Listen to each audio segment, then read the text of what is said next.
I'm not a lawyer, but this is part 2 of Georgia versus Quaneesha Johnson. Okay, we left off when Quaneesha had called the police. An officer comes out to her house, but Quaneesha's about 15 minutes away, and the officer gets dispatched to another location. The officer tells her when she gets closer to her house, she should call back and ask for an officer to come back out to her house. I called 911, let them know that I was closer. And what did you do? I waited. I waited a little longer, and when I called again, I let them know that I had been waiting.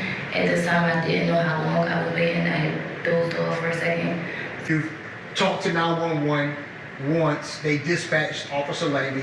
You talked to Officer Lamy, explained the situation when she was there waiting for you. You talked to her again when she went to dispatch somewhere else. You called 911 again when you got there. You fell asleep for a while and called 911 again. I did. From there, Quaneesha's able to trigger her alarm system from her phone. And when dispatch reaches out to her to ask if she needs assistance, she says, yes, please send someone. By this point, Quaneesha says she's concerned about the well-being of her kids. So in addition to waiting for the officer from dispatch, she also leaves her neighborhood to go try to flag down an officer. And did you find the police officer to flag down? I did. He followed me back. We arrived in my home. I got out of the car. He gets out his car. He asked me, is there any weapons in the home? I tell him, no, there isn't. I have my firearm on me. He asked me to place my firearm in the car. I do so.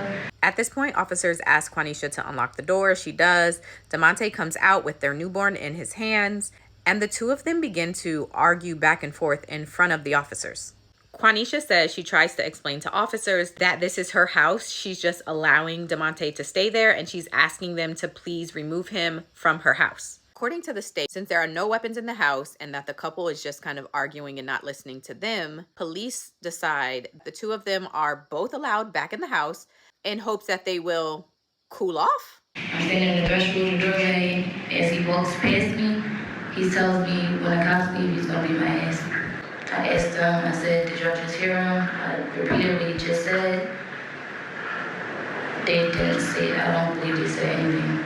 Now listen closely to this next part, because this, according to the prosecution, is when intention and malice come into play.